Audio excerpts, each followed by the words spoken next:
So that story about Yellow Slate is really important because what they've done fundamentally with investment in software, they've still got a significant technology and print department at Yellow Slate, which they do 24-hour turnarounds on everything else. But what they've done fundamentally is realized that their product isn't ink on paper. They're not selling print. That's not what the product they're creating is.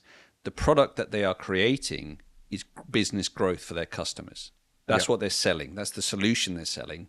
And whether it is a branded water bottle or a high-end marketing pack or a unboxing experience or a coffee table book, no matter, the imagination is their limit. That's it.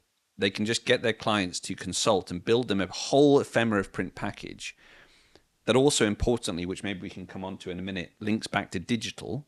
Yes, yep. And activates digital platforms. And they're growing exponentially. It's. I mean, in fact, with what you've just described there is something that we're trying to create with our profit factory. So where we're looking at that ecosystem and our whole consultative approach, we're looking at that whole ecosystem from design and concept right the way through to fulfillment with all the other bits in the middle and how to maximize profit. And it's interesting that you mentioned a little while ago that as part of the networking events, we're getting people to talk. That's so important. It's important to talk.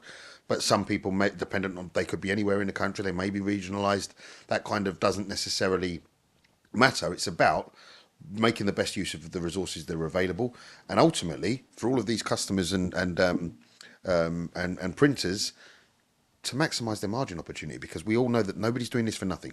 It's not a dirty word. Profit is key. It's crucial to us to continue. And so it's something that you and I have discussed in the past, Brendan, in terms of the print industry doesn't have, it tends to not necessarily be the best at communicating within the industry. So manufacturers talking to each other.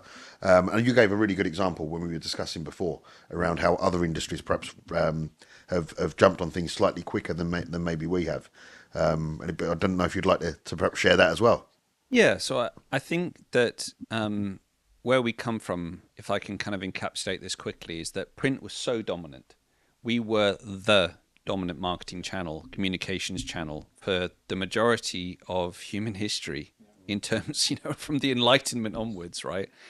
So as part of our DNA, we never had to think about marketing ourselves as an industry, okay? We were so dominant and so strong. Our manufacturers, our suppliers, our technology developers never had to think about cooperating together to combat market forces. It was survival of the fittest because, it wasn't necessary. If you look at something like car manufacturing, which has only really taken off from the 1940s, 1950s, and then really started to boom in the 1960s. I mean, people think it's been around forever, but we're only talking like the last 70 years. Okay? Yeah. Print is, hundreds of years. Well, I've got something quite interesting actually for that. There's a museum I think out in Hong Kong, and I think it's called the Museum of Technology, and it's got a breakdown of all the technology that's come about, let's say, over the last 40 odd years. And there's iPhone in there, there's the cassette, CD. One of the mediums that isn't in there yet is still paper. Because paper, as long as it's been around, is still necessary, still required. And it's quite interesting actually when you take a look at the museum, the different technology it's got in there that's become obsolete and perhaps been replaced by something else. But yet paper isn't there, it's not part of that yet because it's still such a core part of everyday life. So I think in a way it's still dominant.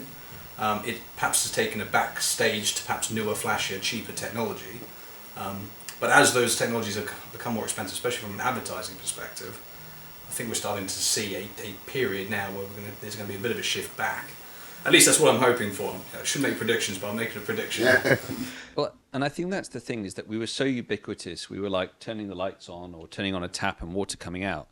So if you look at any digital technology or any platform, whether it was email or social media or any type of MIS system, CRM systems, you name it, they had to fight for every single inch of ground.